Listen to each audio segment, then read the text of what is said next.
মোৰ ছাত্ৰ ছাত্ৰীসকল আজি মই তোমালোকৰ ক্লাছ 7ৰ মেথমেটিক্সৰ এক্সাৰসাইজ 2.1ৰ কুৱেশ্যন 5ৰ পৰা কৰাই দিম চোৱাচোন কুৱেশ্যন 5ৰ পৰা আমাৰ 13 লৈকে যিমানবোৰ কুৱেশ্যন আছে আটাইবোৰ মই এইটো ভিডিঅ'তে কৰাই দিম চোৱা ইয়াত কুৱেশ্যন 5ত আমাক কি কৈছে এইটো চোৱাচোন ভালদৰে কুৱেশ্যন 5ত আমাক কৈছে Bijit has spent 3/4 part on purchasing copy and pen মানে কি কৈছে যে বিজিতে 3/4 part অংশ মানে 3/4 অংশ টকা কি কৰিছে কি purchasing copy and pen অৰ্থাৎ কি বহি আৰু কলম কিনিবলৈ ব্যৱহাৰ কৰিছে 2/7 part for geometry in instrument box from the amount of money his mother gave him as pocket money so তাৰ মাকে দিয়া পকেট মানিৰ পৰা 3/4 অংশৰে কি কিনিলে বহি আৰু কি কিনিছে কলম কিনিছে আৰু 2/7 অংশৰে কি কিনিছে এটা জিওমেট্ৰি বক্স কিনিছে এতিয়া কৈছে and keep the rest in hand আৰু তাৰে বাকি যিমান টকা বাকি গৈছিলে হেতু তাৰ হাততে ৰাখি দিছে find the part of money left with Bijit and arrange the 3 part in descending order আৰু কি কৈছে বিজিতৰ হাতত ৰৈ যোৱা টকাখিনি কি কৰা উলিয়াবলৈ দিছে আমাক আৰু এই টকাখিনি মানে তিনিটা এটা হ'ল কি আমাৰ বহি আৰু কলম কিনাৰ আৰু এটা জিওমেট্ৰি বক্স কিনাৰ আৰু তাৰ হাতত ৰৈ যোৱা এই তিনিটা টকাক আমি কি কৰিব লাগিব আমি ডিসেন্ডিং অৰ্ডাৰ অৰ্থাৎ কি ডিসেন্ডিং অৰ্ডাৰ মানে কি আছিল কোৱাচোন অধক্ৰম এটা আছিল আমাৰ এসেন্ডিং অৰ্ডাৰ আৰু এটা কি আছিল ডিসেন্ডিং অৰ্ডাৰ সো আমি প্ৰথমে এইটো লিখিও লব লাগিব যে কিমানটো পাৰ্ট বিজিতে কপি আৰু পেন কিনাত ব্যৱহাৰ কৰিছিল আৰু কিমানটো পাৰ্ট বিজিতে জিওমেট্ৰি ইনস্ট্ৰুমেন্ট বক্স কিনিবলৈ ব্যৱহাৰ কৰিছিল সো এতিয়া চোৱাচোন মই ইয়াত লিখিছো গিভেন এইটো গিভেনটো দি ল'ব প্ৰথমে গিভেন আমাক দিয়া আছে for copy and pen Bijit spent 3/5 part আৰু for geometry instrument box 2/7 part মানে বিজিতে কিমান খৰচ কৰে 3/5 অংশ কিহত খৰচ কৰে বহি আৰু পেন কিনাত মানে কলম কিনাত আৰু 2/7 অংশ কিহত খৰচ কৰে জিওমেট্ৰি বক্স কিনাত আমাৰ কি কৰে খৰচ কৰে সো এতিয়া আমি কি কৰিম এইটো কম্বাইন কৰিম ন যে এটা কিমান পাৰ্ট খৰচ কৰে মুঠতে সো এটা আমি কৰিব লাগিব সো আমি ইয়াত লিখিম বিজিত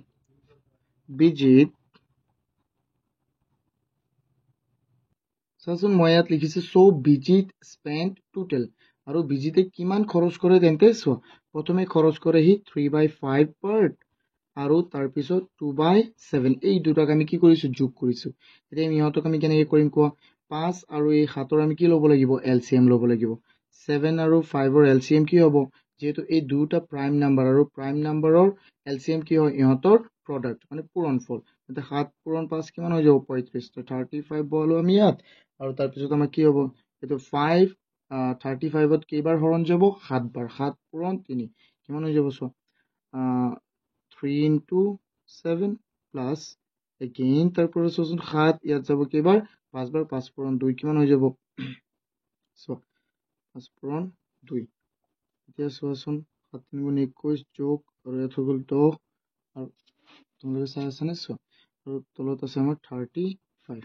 কিমান হৈ যাব আমাৰ 31/35 পাৰ্ট এইটো হৈ গ'ল আমাৰ 31/35 পাৰ্ট এতিয়া আমি কি কৰিব লাগিব সো যেহেতু বিজিতে আৰু তাৰ বাকি টকাটো কত ৰাখি দিছিলে বাকি টকাটো আমাৰ ৰাখিছিলে কিহত তাৰ হাতত ৰাখি দিছিলে তেন্তে এতিয়া আমি কি কৰিম সোচোন যেহেতু কি কৰিছিলে বিজিতে বাকি টকাটো তাৰ হাততে আছিল ন তেন্তে আমি কি কৰিব লাগিব 1ৰ পৰা এইটো আমি কি কৰি দিম মাইনাস কৰি দিম সো আমি লিখিম so Bijit has equal 1 minus 31/35 1 minus 31/35 so soon এই 1ৰ তলত এটা 1 আছে না নাই মনে মনে তেতে 1 ইয়াৰ তলত এটা মনে মনে কি আছে 1 আছে তেতে ইয়াৰ আমি এনেকৈ লিখিলো 1/1 minus 31/35 কিমান হৈ যাব 1 আৰু 35ৰ লহগু কিমান হ'ব এলসিএম কিমান হ'ব 35 ই হ'ব মানে নহয় 35 হ'ব আৰু 135ত কেইবাৰ হৰণ যাব 35 বাৰ 35 into 1 কিমান হৈ যাব 35 আৰু আছে মাইনাছ এণ্ড মাইনাছ 35ত এবাৰ হৰণ আৰু 30 এবাৰ হৰণ এবাৰ মানে 1 পূৰণ 31 কিমান হ'ব 31 অৰ্থাৎ আমাৰ উত্তৰটো কি হৈ যাব তেন্তে ইয়াত উত্তৰটো নহয় এইটো মানে এইটো কি হৈ যাব চোৱা 35ৰ পৰা 31 গ'লে 4 চোৱা এতিয়া আমি পালো যে এতিয়া চোৱাচোন এতিয়া বিজিতৰ হাতত ৰৈ যোৱা টকাটো কিমান ভাগ টকা ৰৈ গৈছে কোৱাচোন 4/35 পাৰ্ট ৰৈ গৈছে মানে সি খৰচ কৰিলে 31/35 পাৰ্ট খৰচ কৰিলে আৰু তাৰ হাতত ৰৈ গ'ল 4/35 পাৰ্ট ৰৈ গ'ল চোৱা এতিয়া এইটো আমি জাষ্ট কি কৰিব লাগিব মিলাব লাগিব চোৱাচোন এতিয়া আমাৰ এটা হ'ল এইটো তাৰ হাতত ৰৈ যোৱা এইটো হ'ল হাতত ৰৈ যোৱা পাৰ্ট এইটো পাৰ্ট লিখি দিওঁ চোৱা এইটো হ'ল হাতত ৰৈ যোৱা পাৰ্ট আৰু এটা আছিল আমাৰ কি চোৱা আৰু এটা পাৰ্ট হ'ল আমাৰ চোৱা এইটোত আছিলে পেন আৰু বহি কিনাৰ হয় নহয় আৰু এইটো হ'ল আমাৰ জিঅ'মেট্ৰি বক্স কিনাৰ আৰু তাৰ হাতত ৰৈ গ'ল কিমান আমাৰ 4/35 পাৰ্ট ৰৈ গ'ল চোৱা তুমি এইটো এনেকৈও ক'ব পাৰিবা যে আমি এইটো 1 ধৰি লৈছো হয় নহয় 1 ধৰি লৈছো যে তাৰ হাতত কিমান আছিলে 1 টকা এনেকে ধৰি ললেও হ'ব চোৱা এতিয়া আমি ইহঁতক যদি কম্পেয়াৰ কৰিব বিচাৰো এই তিনিওটাক কি কি সংখ্যা মই ইয়াত লিখি দিছো চাইডত চোৱা তুমি এইটো চাইডত নিলিখিবা মই লিখি দিছো 3/5 আৰু এটা কি আছিল 2/7 আৰু কি আছিলে 4/35 ইহঁতক যদি আমি কি কৰিব বিচাৰো কম্পেয়াৰ কৰিব বিচাৰো মানে ইহঁতৰ কোনটো ডাঙৰ কোনটো সৰু তেন্তে ইহঁতৰ আমি কি কৰিব লাগিব ডিনমিনেটৰ বা হৰ একেই বনাব লাগিব হয় নহয় চোৱা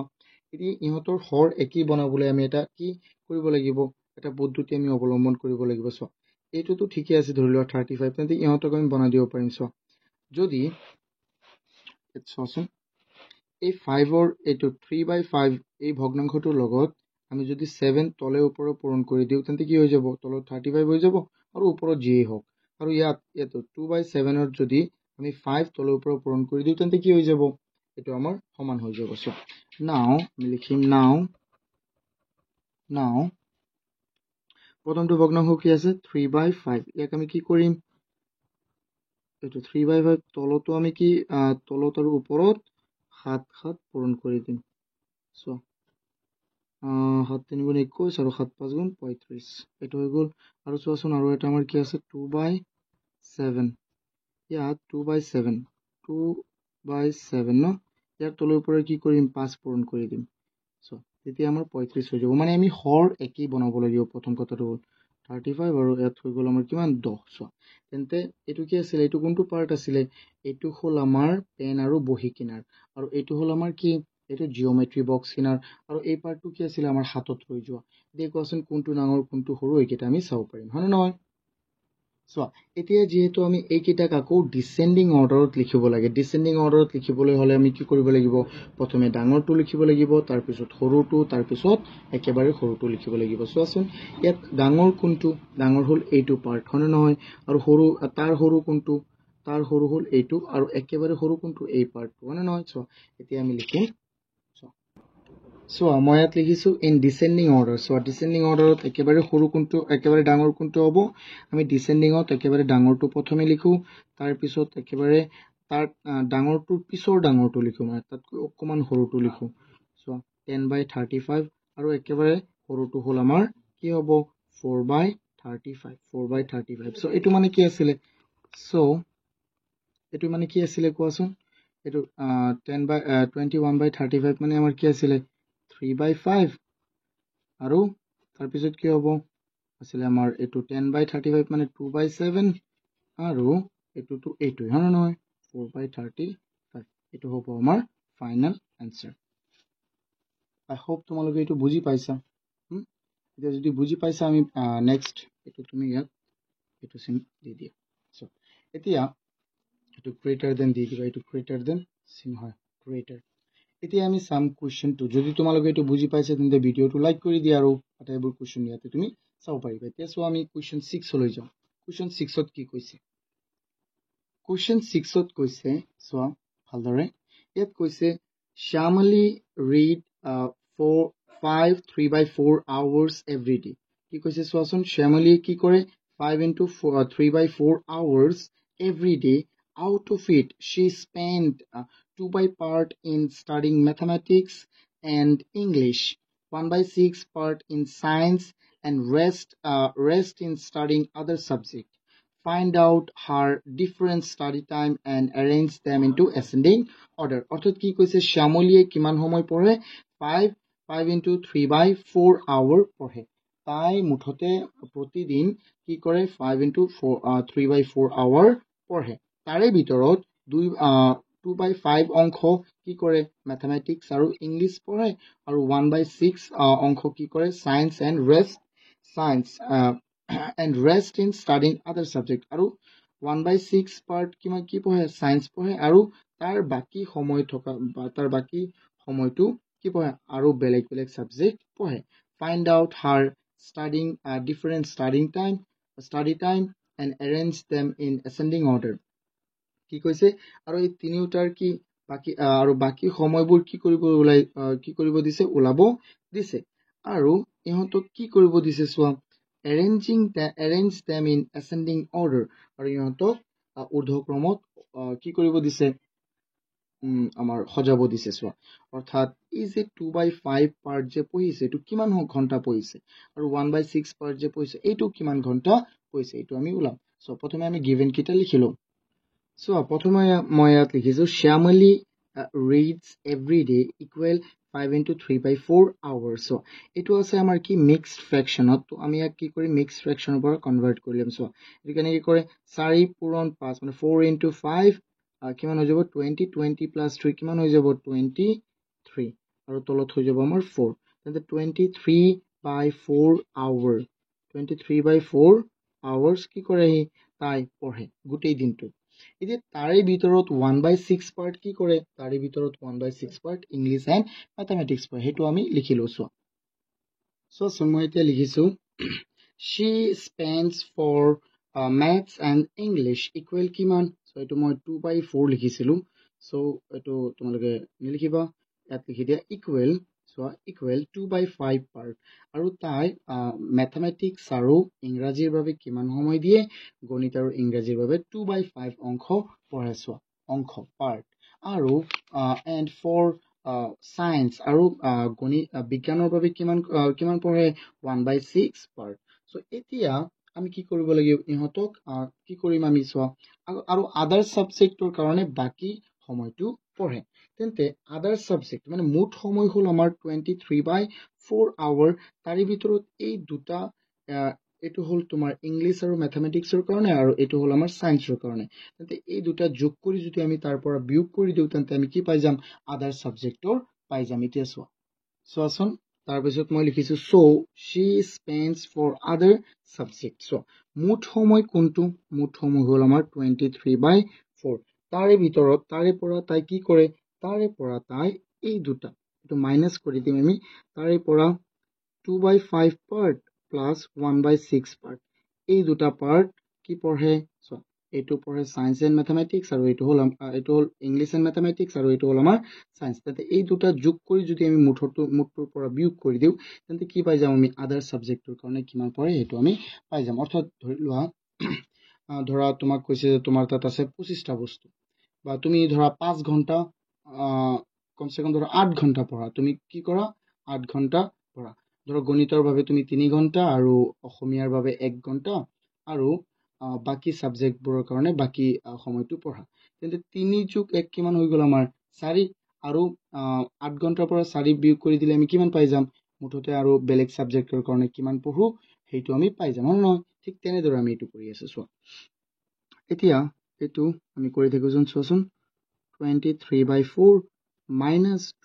5 আৰু এই ব্ৰেকেটৰ গিটা প্ৰথমে কৰো 5 আৰু 6 ৰ লহগু কিমান হ'ব আমাৰ LCM কিমান হ'ব 30 নহয় কিমান হৈ যাব 30 5 30 ত কেবাৰ যাব হৰণ কেবাৰ যাব 10 আৰু 10 বাৰ 10 পূৰণ 5 ইয়াত যাব 6 নহয় 6 into 2 কিমান হৈ যাব 2 into 6 plus 6 ইয়াত কেবাৰ হৰণ যাব 5 5 বাৰ হয় নহয় তেন্তে 1 into 5 এইটো চাই দেখা ভালদৰে এইটো বহুত ইম্পৰ্টেণ্ট হয় আৰু তাৰপিছত মাইনাছ এইটো কিমান হৈ যাব ইয়াত হৈ গ'ল আমাৰ 12 প্লাছ ইয়াত হৈ গ'ল কিমান 5 আৰু ইয়াত আছে আমাৰ 30 তেন্তে এইটো চাই থকা ভালদৰে 23/4 মাইনাছ ইয়াত কিমান হৈ যাব 17/30 so এতিয়া 4 আৰু 30 আমাৰ LCM ল'ব লাগিব 4 আৰু 30 LCM so LCM টো কেনেকৈ লয় তোমালোকে গম পোৱা নে নাই চোৱাচোন 4 আৰু 30 LCM টো হৈ যাব আমাৰ কিমান 60 এইটো তোমালোকে মই ইয়াতে উলাই দিও এইটো তোমালোকে নিলিখিবা মই ইয়াত উলাই দি আছো ঠিক আছে so এটোতে তোমালোকে ডাইৰেক্ট উলিয়াব পাৰিবা এনেকে এইটো নিয়মটো উলাব পাৰিবা হয় নহয় চোৱাচোন এটা নিয়মত মই উলাই দিও ছুটি নিয়মৰ হৰণ ক্লাস 6 ত পঢ়ি আহিছিলা তোমালোকে 2 ইয়াত যাব কেইবাৰ দুবাৰ ইয়াত যাব 15 বাৰ আৰু যাব নে না যায় 2 into 2 কিমান 4 4 into 15 কিমান 60 হয় না সো 4 60 ত কেইবাৰ হৰণ যাব 15 15 into 23 15 into 23 minus so 30 60 ত কেইবাৰ দুবাৰ তে so 2 into 17 এতিয়া চোৱাচোন আমাৰ কি হয় চাই থাকা এইটো ভালদৰে ইয়াত হৈ যাব আমাৰ কিমান 60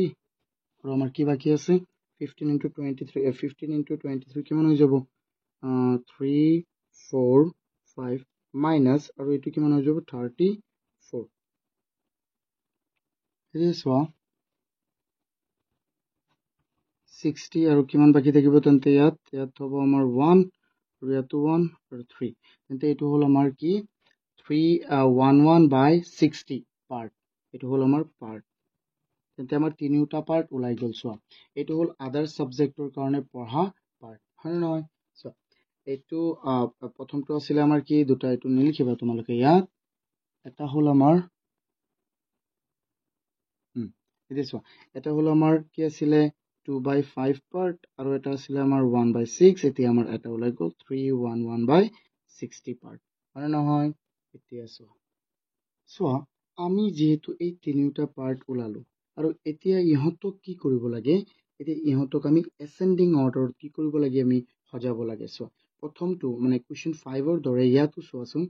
আমি তিনিটাৰে কি বনাব লাগিব তিনিটাৰে আমাৰ হৰ একেই বনাবও লাগিব তেন্তে ইয়াতো ধৰি লোৱা 60 আছে তেন্তে ইয়াক 5 আৰু 6 মানে এইকেইটাক আমি কি বনাব লাগিব এইকেইটাক আমি 60 60 যদি বনাই দিও তেন্তে সকলোকেইটাৰ হৰ একে হৈ যাব আৰু ইহঁতক আমি তুলনা কৰিব পাৰিম এতিয়া চোৱা ইহঁতৰ আমি হৰ একে বনাম চোৱাচোন কেনেকৈ চোৱা মই এটা বনাই থাকো নাও কি আছে আমাৰ প্ৰথমটো ধৰি লোৱা প্ৰথমটো আছে আমাৰ কি 2/5 ইকুৱেল 2/5 ৰ লগত যদি আমি কি পূৰণ কৰিলে আৰু 6 ৰ লগত কি পূৰণ কি হ'ব 2/5 ৰ লগত যদি আমি তলে ওপৰত যদি আমি কি পূৰণ কৰি দিও 12 পূৰণ কৰি দিও তেন্তে তলত কি হৈ যাব 60 আৰু ওপৰত হৈ গ'ল আমাৰ 24 আৰু সো 1/6 ন তেন্তে 1/6 তলত কি পূৰণ কৰিব লাগিব 10 পূৰণ কৰি দিম আৰু ওপৰতো তেন্তে 10 পূৰণ কৰিব লাগিব সো তলত যি পূৰণ কৰো ওপৰত সেম হেতুই পূৰণ কৰিব লাগিব তেন্তে আমাৰ কি হ'ব আমাৰ ইয়াত হৈ গ'ল আমাৰ 10 আৰু ইয়াত হৈ গ'ল 60 এতিয়া সৰ তলে হেতুটো ঠিকই আছে না নহয় এবি আমি কি কৰিব লাগিব এক এটা পূৰণ কৰি দিম সো তলে উপরে আমি কি পূরণ করে দিম এক এটা পূরণ করে দিম এতে কি হবে 311/60 সো 311/60 এতিয়া তুমি অ্যাসেন্ডিং অৰ্ডাৰত সজাব পাৰিবা কোৱাচোন ইয়াত আটাইতকৈ ডাঙৰ কোনটো আৰু আটাইতকৈ সৰু কোনটো আৰু সো আমি প্ৰথমে সৰুৰ পৰা ডাঙৰলৈ যাব লাগিব সো আমি ইন অ্যাসেন্ডিং অৰ্ডাৰ আমি লিখিম সো ইন অ্যাসেন্ডিং so আমি কি কৰিব লাগিব ascending order নে descending ascending order so in ascending order so ascending order ত আমি কি কৰো সৰুৰ পৰা আমি ক'ত যাও ডাঙৰলৈ যাও so ইয়াত সৰু কোনটো একেবাৰে এটো হল আমাৰ একেবাৰে সৰু এটো হল না না এটো হল একেবাৰে সৰু তাৰ পিছত এটো আৰু তাৰ পিছত এটো তুমি কেনেকৈ লিখিম so 10/60 কাটি দিও 10/60 24/60 3 1 1 by 60 now আমি তেন্তে মূল লিখিম 10 by 60 মানে কি আছিলে 1 by 6 1 by 6 to whole less than 1 by 6 less than to তুমি ঠিক কৰি দিবা এনেকে মিলাই দিবা ওলা এনেকে লিখো আমি less than তাৰ পিছত কি আছে তাৰ অকমান ডাঙৰটো কি আছিল 2 by 24 by 60 মানে এটো কি 2 by 5 2 by 5 আৰু তাৰ পিছত আৰু আটাইতকৈ ডাঙৰটো কিমান আমাৰ 311 by 60 এটো হলো আমাৰ आंसर এটো যদি বুজি পাইছা তেন্তে আমি কোশ্চেন 7 টো লৈ আগবঢ়ো চোৱাচোন কোশ্চেন 7 টোত কি দিছে So, question 7 আমাক কি দিছে in school competition of model reading Utpal complete 5 by 6 part of allotted portion in 3 minutes and Ranjan complete 10 by 11 part of the allotted pages in the same time who read more অর্থাৎ কি কৈছে অর্থাৎ বিদ্যালয়ৰ আদৰ্শ পঠন প্ৰতিযোগিতাত 5 by 6 part উৎপলে কি কৰিছে উৎপলে 6 ভাগৰ 5 অংশ নিৰ্দিষ্ট 5 অংশ কি কৰিছে 3 মিনিটত কি কৰিলে পঢ়িলে 3 মিনিটত কি কৰিলে পঢ়িলে আৰু ৰঞ্জুনে একেই সময়তে 11 ভাগৰ 10 অংশ বা 10 by 11 part কি কৰিলে কমপ্লিট কৰিলে of the allotted pages in the same time who read more so তাৰে এতে কোনে বেছি পঢ়িছে তোমালোকে কোৱেশ্চনটো বুজি পাইছানে মই অসমীয়াটোত আকৌ কৈ দিছো চোৱা বিদ্যালয়ৰ আদৰ্শ পঠন অসমীয়াটো তুমি নিজে পঢ়ি লোৱাচোন বিদ্যালয়ৰ আদৰ্শ পঠন প্ৰতিযোগিতাত উৎপলে কি কৰিছে 5 ভাগৰ 6 অংশ নিৰ্দিষ্ট পৃষ্ঠাৰ কি কৰিছে 3 মিনিটতে পঢ়ি কমপ্লিট কৰিছে আৰু ৰঞ্জুনে সেই একেটা পৃষ্ঠাৰে 10 ভাগৰ বা 10 by 11 বা 11 ভাগৰ 10 অংশ একেটা সময়তে পঢ়িবলৈ সক্ষম হ'ল অৰ্থাৎ 3 মিনিটতে পঢ়িছে কোনে বেছি পঢ়িছে কোৱাচোন এতিয়া আমি এটো কেনেকৈ কৰিম চোৱা প্ৰথমে আমি গিভেন কেটা লিখি লও এটো বহুতেই সহজ এটা কোৱেশ্চন চোৱা আমি ইয়াত গিভেন মানে দিয়া আছে লিখিলো উৎপল সো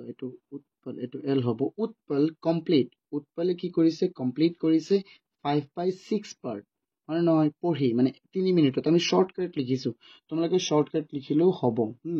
তোমালোকৰ শিক্ষকে মূলত তোমাৰ কি অংকটো পাৰিছানে নাই হেতুৱে বুজিব লাগে সো কাৰণ আমি নতুনকে ইংৰাজী মিডিয়ামত গৈছো না নহয় সো এই কাৰণে আমি শর্টকাট লিখিলো অসুবিধা নহয় so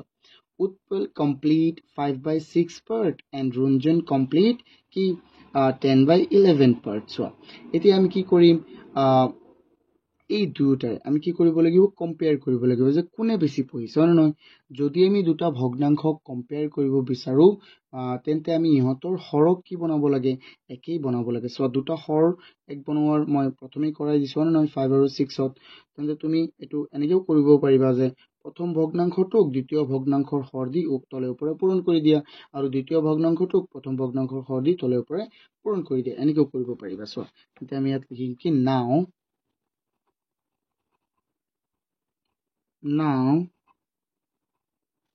now so 5 by 6 ok আমি কেনেকৈ লিখিম 5 by 6 into so 11 ইয়াত পূৰণ কৰি দিম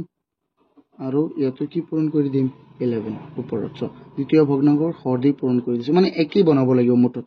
ইয়াত 55 ইয়াত হৈ যাব কিমান so 66 ইয়াত হৈ যাব কিমান 66 পাৰ্ট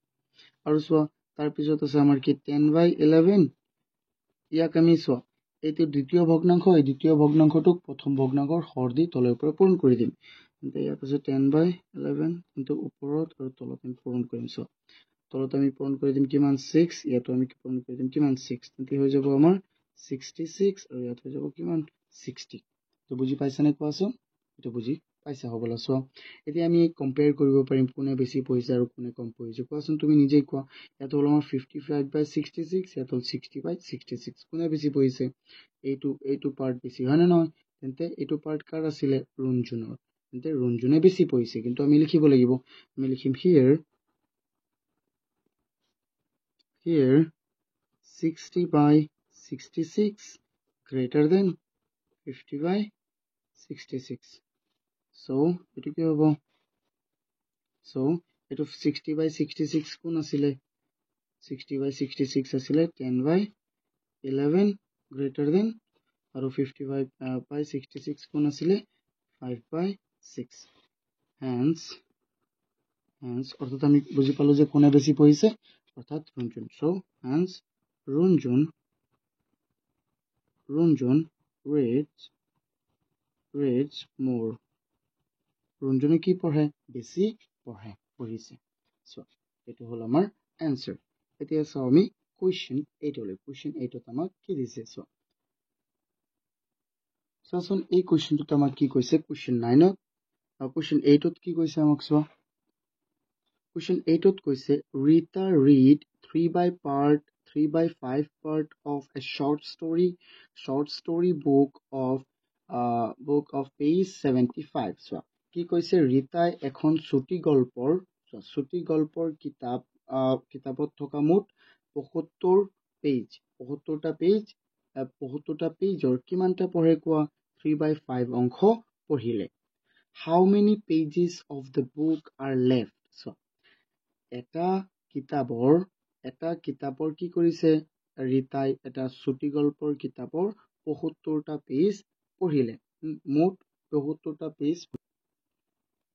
ভালদৰে চোৱা এই কুৱেশ্যনটো আমি ভালদৰে অকমান লক্ষ্য কৰিলে তুমি নিজেই পাৰিবা হয় নহয়? ৰীতাই এটা শৰ্ট ষ্টৰি বুক যাৰ মুঠ পেজ কিমান? যাৰ পেজ হল আমাৰ 75. তাৰে 3 by 5 পাৰ্ট কি কৰিলে? তাই পঢ়ি কমপ্লিট কৰিলে. How many pages of the book are left to read? আৰু তেন্তে কিমানটা আমাৰ পৃষ্ঠা বাকি ৰল এই কিতাপটো পঢ়িবলৈ. তেন্তে আমি গিভেন দি ল'ম প্ৰথমে আৰু তাৰপিছত এইটো আমি কৰি আছো.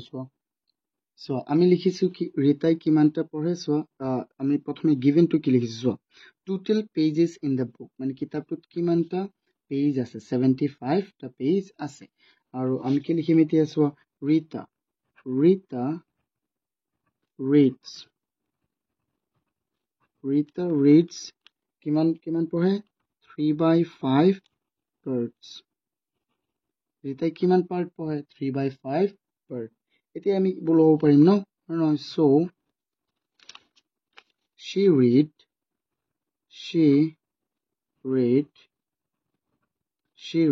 equal. So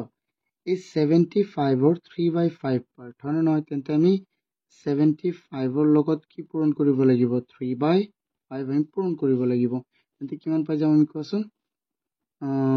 5 এই 75ত কেইবাৰ যাব? 5 7ত এবাৰ, 2 বাকি থাকিল কিমান হৈ গ'ল আমাৰ? 25 হৈ গ'ল. 25ত কেইবাৰ যাব? 5 বাৰ. তেন্তে 15 into 5 15 into 3 অৰ্থাৎ কিমান হৈ গ'ল আমাৰ? 45. এইটো হ'ল 45 পেজেছ. কিমান পঢ়ে? 45 পেজ পঢ়ে তাই. এতিয়া চোৱা তাই যিহেতু 45টা পেজ পঢ়ে তেন্তে কিমানটা আৰু পেজ বাকি থাকিল? So আমি কি ইয়াত কি লিখিম? So the page left to read কিমান হ'ব? ৰীতাই কিতাপটোৰ 75টা পেজ থকা কিতাপটোৰ মুঠতে 45টা পঢ়িলেই. 45টা পেজ পঢ়িলেই তাৰে কেইটা থাকিব? তেন্তে পৃষ্ঠা মাইনাছ কৰিব লাগিব হয় নহয়? 45. So 30 pages. এইটো হ'ল আমাৰ এনচাৰ.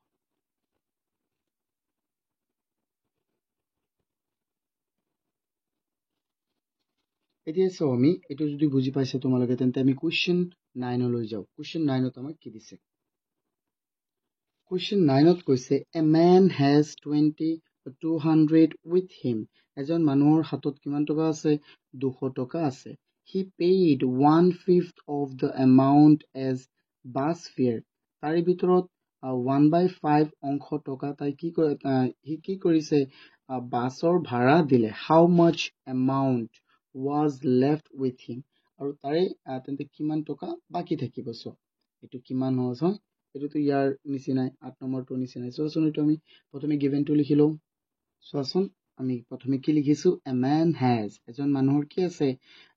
200 টকা আছে তাৰপিছত আমি লিখিম যে আৰু বাছ ভাড়াৰ কাৰণে কিমান অংশ দিছিলে 1/5 অংশ হয় নহয় সো আমি লিখিম for bus fareৰ কাৰণে কিমান টকা দিছিলে কোৱা for bus fare he paid 1/5 part তাৰে 1/5 এক অংশ কি কৰিছে বাছ ভাড়া দিছে সো কি হৈ যাব so the amount he paid as bus fare equal কি হ'ব 200 টকাৰ 5/5 এক অংশ হয় নহয় অৰ্থাৎ এটা আমি কি কৰিম পূৰণ কৰি দিম তেন্তে 5 20 যাব কেইবাৰ 4 বাৰ আৰু 0 যাব 0 বাৰ তেন্তে 40 হয় নহয় সো আমাৰ কি হৈ গ'ল 40 সো 40 তিনি কিমান টকা দিছে সো 40 এটো হল বাছৰ কাৰণে কি বাছ ভাড়াৰ কাৰণে কিমান টকা দিছে বাছ ভাড়াৰ কাৰণে তোমাৰ 40 টকা দিছে হি সো এটো দেখা পাইছা নে সো 40 টকা হি বাছ ভাড়াৰ কাৰণে দিছে এতিয়া আমাৰ কোৱেশ্চনটো কি কৈছিলে how much amount was left so and the amount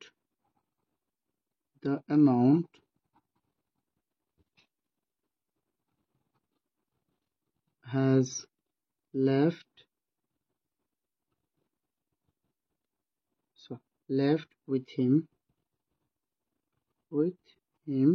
equal 200 এর পর আমি কি মাইনাস করি 40 অর্থাৎ কি মান হয়ে যাব আমার কোয়াসন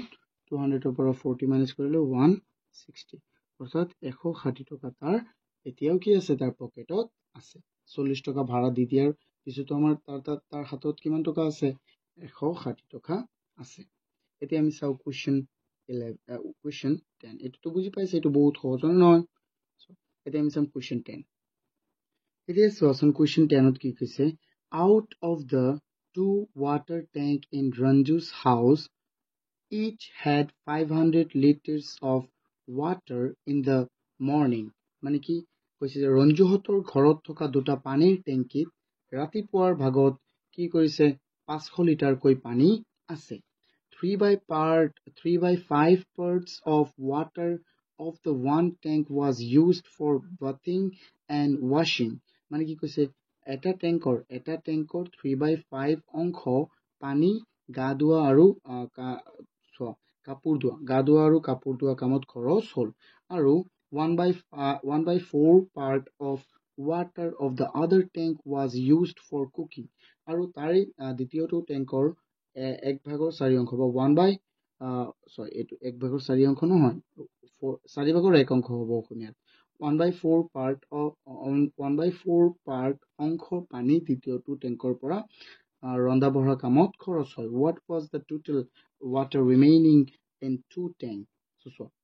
আমাক কৈছে যে দুটা ট্যাঙ্ক প্ৰত্যেকতে কিমান পানী থাকে 500 কৈ লিটাৰ 500 লিটাৰ কৈ পানী থাকে তেন্তে আমি ইয়াৰ দুটাৰে এতিয়া প্ৰথমটোৰ পৰা 3/5 পাৰ্ট পানী খৰচ হৈ যায় কি গা ধোৱা আৰু কাপোৰ ধোৱা কামত আৰু দ্বিতীয়টোৰ পৰা 1/4 পাৰ্ট পানী কি হৈ যায় খৰচ হৈ যায় ৰন্ধা বঢ়াৰ কামত তেন্তে কিমান বাকি থাকিব এটো আমি অতি সহজতে ওলাব পাৰিম কেনেকৈ এটো চোৱা মই গিভেনটো প্ৰথমে লিখি লম সো মই ইয়াত কি লিখিছো each of the two tank contain 500 liters মানে 500 liters water লিখি দিব পাৰিবা বা নিলিখিলে হ'ব দিয়া মানে প্ৰত্যেকৰ এই প্ৰতিটো এই দুটা ট্যাঙ্কৰে প্ৰত্যেকই কি কৰে 500 লিটাৰ কৈ পানী কন্টেইন কৰে মানে ধৰি ৰাখে তাৰ ভিতৰত থাকে 500 লিটাৰ পানী সো আমি লিখিম যে water used from the first tank equal কিমান অংশ ইউজ কৰে প্ৰথমটো তাৰ পৰা 3/5 পাৰ্ট সো এটো কাৰ পৰা হ'ব সো যেহেতু 3/5 পাৰ্টস তেন্তে 500 into 3/5 তেন্তে কিমান হৈ যাব 5 ইয়াত কেইবাৰ যাব সো ইয়াত যাব 100 বাৰ তেন্তে কিমান হৈ যাব 100 into চাইছানে তোমালোকে 3 অৰ্থাৎ কিমান হৈ যাব চোৱাচোন 300 লিটাৰ্স এটো ডাইৰেক্ট কৰিছো আমাৰ লিটাৰ্স শৰ্টকাট বনাবলৈ এতিয়া চোৱা আমি আকৌ লিখিম again মানে আকৌ water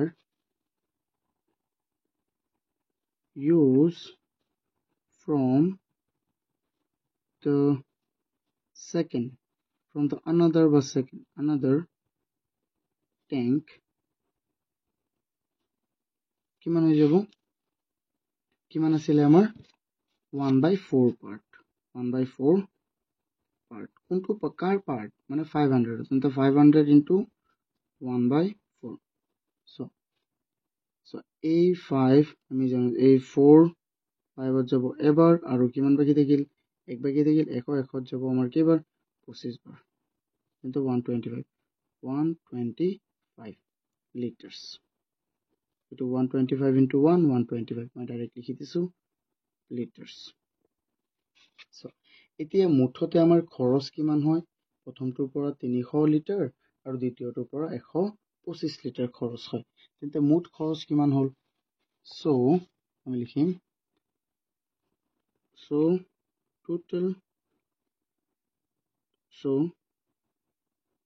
total water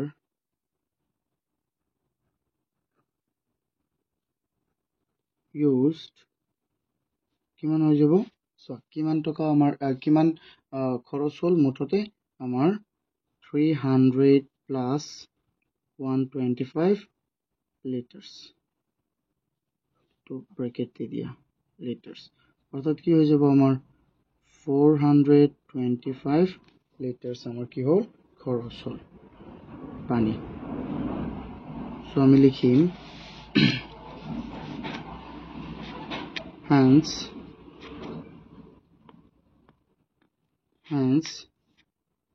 water left in both tank so আমি কি লিখিম water left in both tank দুটা ট্যাঙ্কত কিমান আছিল 500 হাজাৰ আছিল নাই সো তেন্তে আমি কি কৰিম এই 500 যোগ 500 আৰু তাৰ পৰা আমি মাইনাস কৰিম 425 তেন্তে কিমান হৈ যাব আৰু ইয়াত ব্ৰেকেট লিটাৰ লিখি দিবা সো ইয়াত তোমালোকৰ জায়গাই পোৱা নাই লিটাৰ লিখি দিবা মই ইয়াত লিখো 1000 minus 425 অর্থাৎ কি হয়ে যাব সজন ইয়াত 75 থাকিল তেন্তে 575 লিটার্স এটো হলো আমার आंसर মই শর্টকাটত কৈ দিছো এটো সো বহুতই সহজ আকাৰ তোমালোকে এনেকৈ লিখি দিবা আই হোপ তোমালোকে এটো বুজি পাইছা এতিয়া চাও আমি কোৱেশ্চন 11 এতিয়া আমি চাও কোৱেশ্চন 11 তো কোৱেশ্চন 11 ত কি কৈছে Babita took 1/4 part of a cake for eating ববিতাই কি কৈছে এটা কেকৰ 1/4 অংশ খাবলৈ লৈছে in the meantime her brother came আৰু তাৰ এইটো সময়তে কি কৰিছিল তাৰ ভাই তাৰ কি কৰিছে মানে ককায়েক আহিছে and snatched away 2/5 part from her part মানে আৰু তাৰ দাদাইকে কি কৰিছে বা তাৰ ককায়েকে তাৰে এই 1/4 অংশৰ পৰা 2/5 অংশ কি কৰিছে তোমাৰ লৈ গৈছে ঠিক আছে কাঢ়ি লৈ গৈছে বা থপিয়া স্নেক সো যেটো নেকি তুমি দিব নিবিচাৰা মানে থপকে ধৰি লৈ গৈছে সো এতিয়া তাৰ পিছত কৈছে what a part of cake could Babita eat তেন্তে ববিতাই খাবলৈ পোৱা আমাৰ কেকৰ কিমান অংশ ববিতাই খাবলৈ পাইছে হেতু আমি উলাব লাগেছো এতিয়া আমি চাও সো আমি প্ৰথমে গিভেন টু দিলো এটো একেবাৰে বহুতেই এটা আমাৰ সহজ কোৱেশ্চন সো So মই given to লিখিছো এনেকে given Babita took 1/4 part of cake. Babita কি কৈছে 1/4 part of cake কৈছে. Her brother sneezed away 2/5 part from her. মানে তাৰ পৰা কিমান 2/5 অংশ কি কৰিছে কঢ়িয়াই লৈ গৈছে. তেন্তে এইটো কি হৈ যাব চ যেহেতু তাৰ পৰা কঢ়িয়াই লৈ গৈছে তেন্তে কি হ'ব 1/4 into 2/5 তেন্তে 1/4 আমি কি ওলাম 2/5 পাৰ্টটো আমি ওলাম. তেন্তে চোৱা এই 2 এবাৰ এই 4 দুবাৰ তেন্তে তলত থাকিলে আমাৰ 2 পূৰণ 5 কিমান হৈ গ'ল আমাৰ 10 আৰু কি হ'ব ওপৰত কি থাকি যাব আমাৰ 1 চাচোন 1 পূৰণ 1 কিমান আমাৰ 1 এইটো হ'ল আমাৰ পাৰ্ট হয় নহয় চোৱা. এতিয়া আমি চাম যেহেতু তাৰ দাদাইকে তাৰ পৰা 1/10 পাৰ্ট কঢ়িয়াই লৈ গ'ল হয় নহয় চোৱা এতিয়া তাই কিমান তেন্তে খাবলৈ পাব আমি লিখিম so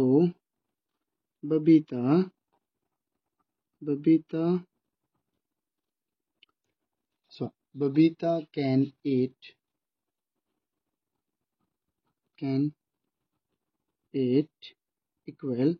1/4 minus 1/10 so এতিয়া 10 আৰু 4 লগ লম কিমান হৈ যাব so 10 আৰু 4 লগ হৈ যাব আমাৰ 20 এইটো 4 20 কেইবাৰ 5 বাৰ আৰু 2 মাইনাস আছে আমি মাইনাস দিলো 10 20 কেইবাৰ 2 বাৰ 2 পূৰণ 1 কিমান 2 অৰ্থাৎ কিমান হৈ যাব চোৱাচোন 3/20 পাৰ্ট এইটো হৈ যাব আমাৰ এনসাৰ 3/20 পাৰ্ট তাই খাবলৈ পাব তাৰ দাদাইকে লৈ যোৱাৰ পিছতো এইটোতো বুজি পাইছে এইটো কিমান সহজ হয় নহয় ইমানটোহে আছে চোৱা এইটো গিভেনটো লিখি লোৱা প্ৰথমে তাৰপিছত এনেকৈ লিখি ল'বা ওকে তোমালোকে স্ক্ৰীনশ্বট মাৰি ল'বা. এতিয়া আমি চাওঁ নেক্সট কুৱেশ্যনটো চোৱা কুৱেশ্যন 12ত কি কৈছে out of readymade shirt in a shop 1/9 part are white, 5/9 part are blue, and the rest are কিমান of yellow. আৰু বাকি মই একেবাৰে পঢ়িলেও বুজাই দি আছো. So if the total number of yellow shirt is 72, what are the number of shirts of other varieties? What is the total number of shirt in the shop? So ইয়াত কি কৈছে চোৱা কাপোৰ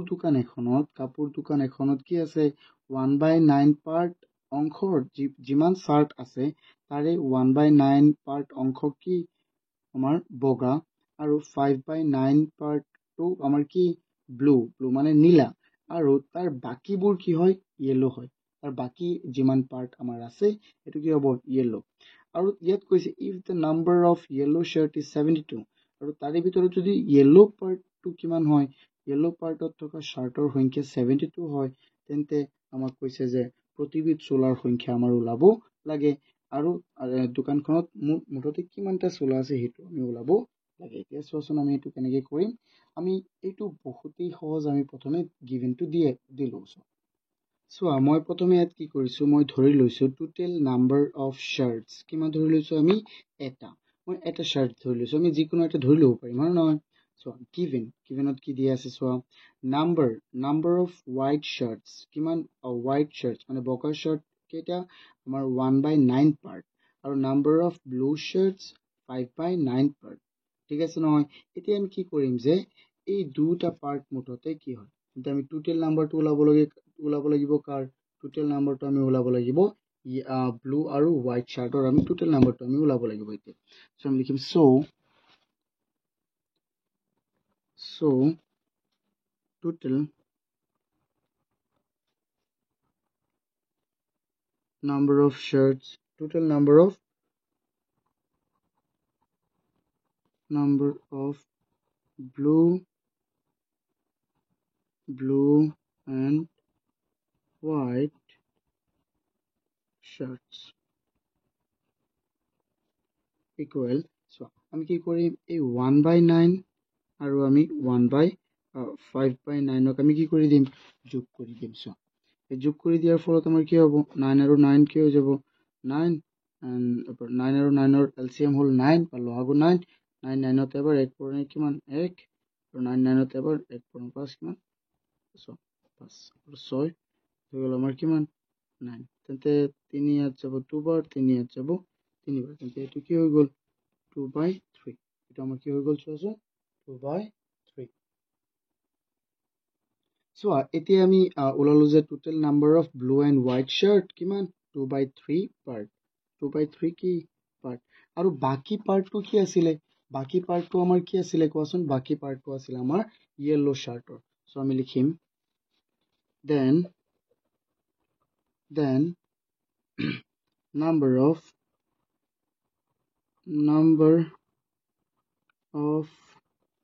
yellow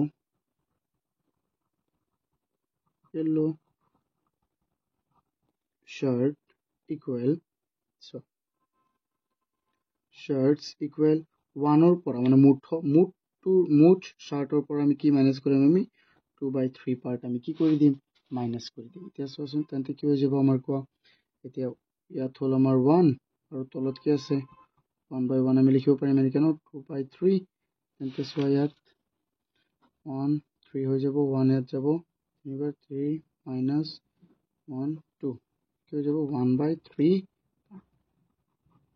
so 1/3 পার্ট যেহেতু আমাক আৰু এটা কথা কৈছিলে যে নাম্বাৰ অফ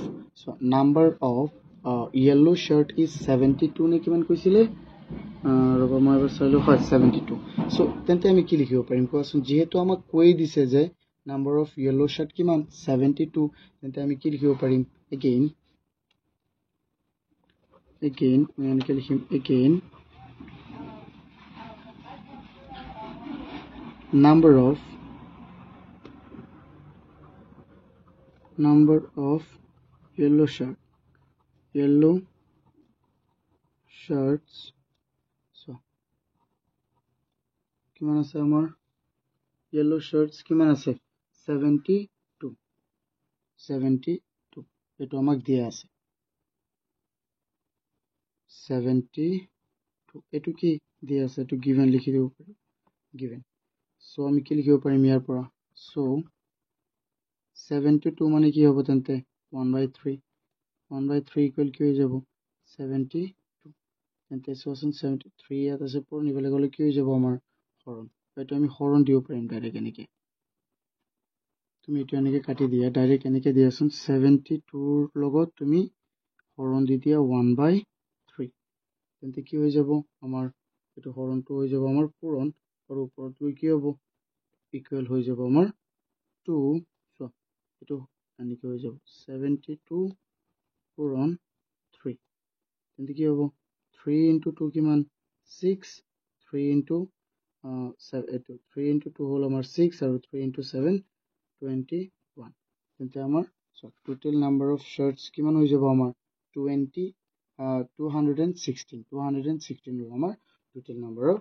শাৰ্টস তো আমি লিখি দিম চোৱা শেষত তুমি এইটো লিখি দিলেই হৈ যাব so the total number of shirts is কিমান হ'ব equal 216 and that's our final answer I hope তোমালোকে এইটো বুজি পাইছা so প্ৰথমে আমি এইকেইটা লিখি ল'ব লাগিব প্ৰথমে আমি ধৰি লৈছিলোঁ এইটো তাৰপিছত এইটো হ'ল আমাৰ নাম্বাৰ অফ হোৱাইট শাৰ্টছ এইটো পাৰ্ট আৰু এইটো 5/9 পাৰ্ট হ'ল আমাৰ ব্লু শাৰ্টছৰ আৰু তাৰপিছত আমি এইকেইটা কি কৰিছোঁ যোগ কৰিছোঁ ইয়াত যোগ কৰিছোঁ আমি কি পাইছিলোঁ 2/3 পাৰ্ট হয় নে নহয় চ' এতিয়া আমি এইটো মুঠ আছিল যিহেতু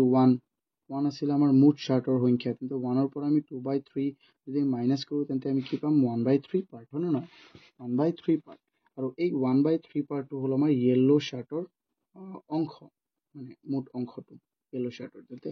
এই 1/3 কি বুজাব 72 বুজাব নে নাই তেন্তে আমি 72ক আমি কি কৰিছোঁ 1/3 আমি হৰণ কৰিছোঁ আৰু আমি কিমান পাই গ'লোঁ 200 আৰু এইটো হ'ল আমাৰ এনচাৰ এতিয়া চাও যদি এইটো তোমালোকে ভালদৰে বুজি পাইছা ভিডিঅ'টো এটা লাইক কৰি দিয়া আৰু কমেন্ট কৰিবা যদি বুজা নাই আৰু চেনেলটো সাবস্ক্ৰাইব কৰিবা আমাৰ অস্পিন একাডেমি আমাৰ চেনেলৰ নতুন নাম এইটো ৰখা হৈছে নামটো সলনি কৰা হ'ল এতিয়া আমি কোৱেশ্চন 13 টো চাম এতিয়া চোৱাচোন কোৱেশ্চন 13 ত আমাক কি দিছে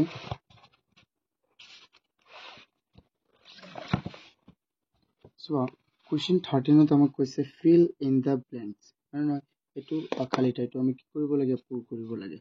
এতিয়া ইয়াত আছে 3/4 ইনটু এইটো ব্লেংক আছে দুটা আৰু ইয়াত কি হৈ গ'ল আমাৰ এনচাৰটো 9 আৰু ইয়াত হৈ গ'ল 20 হা চোৱা 4 ৰ লগত কি পূৰণ কৰিলে 20 হ'ব আৰু ইয়াত তুমি যিটো সংখ্যা দিয়া ওপৰতো এইটোই দিব লাগিব হয় নহয় চোৱাচোন তেন্তে আমি ইয়াতো আকৌ কি দিম বা সেইটো দিব নালাগে তুমি বেলেগ দিলেও হ'ব কিন্তু এইটো মিলাই দিম ঠিক আছে যদি ইয়াত একো নাথাকিলেহেঁতেন তেন্তে আমি দিব লাগিলেহেঁতেন চ' 4 ৰ লগত 5 পূৰণ কৰিলে 20 হ'ব আৰু ইয়াত 3 ৰ লগত 3 পূৰণ কৰিলে কিমান হৈ যাব 9 হ'ব তেন্তে 4/3 ইনটু 3/5 ইকুৱেল কিমান 9/20 চ' 3 ইনটু 3 9 and 4 into 5 কিমান 20 এতিয়া আমি চাওঁ ইয়াত কি আছে 6 by blank into blank by 5 so ইয়াত আছে কি 12/35 5 ৰ লগত কি পূৰণ কৰিলে 35 হ'ব 7 আৰু 6 ৰ লগত কি পূৰণ কৰিলে 12 হ'ব 2 এতিয়া চোৱা ইয়াত আকৌ ইয়াত কি দিছে আমাক 2/3 into blank blank দিয়া আছে ন তেন্তে এইটো যদি তুমি পূৰণ কৰিব বিচাৰা তেন্তে উল্টাই দিলেই হ'ল আমাৰ 3/2 হৈ যাব কাৰণ চোৱা 2 কাটি যাব 3 কাটি যাব কিমান থাকিব 1 আৰু ইয়াত কি আছে আমাৰ 5/7 5 blank and into 7 blank আৰু কি তেন্তে 1 কেনেকৈ হ'ব চোৱা ইয়াতো আমি কি কৰিম ঠিক এই ধৰণে হ'ব হা চোৱা 5 আছে ন ইয়াত তেন্তে ইয়াত আমি 7 বহাই দিওঁ 7 কাটি যাব আৰু ইয়াত 5 বহাই দিওঁ 5 কাটি যাব মোৰ 1 হৈ যাব এনচাৰ ঠিক আছে আই হোপ তোমালোকে এইটো বুজি পাইছা মই শৰ্টকাট কৰাই দিলোঁ একেবাৰে এতিয়াৰ পৰা ৰেগুলাৰ ভিডিঅ' পাই থাকিব মই বহুতেই বিজি আছিলোঁ বহুতে মোক কমেণ্ট কৰিছে ইয়াৰ কাৰণে থেংক ইউ মোৰ বহুত ভাল লাগিছে মই নতুন শিক্ষক হয় তো তোমালোকে মোৰ এই অস্পিন একাডেমি চেনেলটো ছাবস্ক্ৰাইব কৰি দিবা আৰু তোমালোকক বহুত ধন্যবাদ থেংক ইউ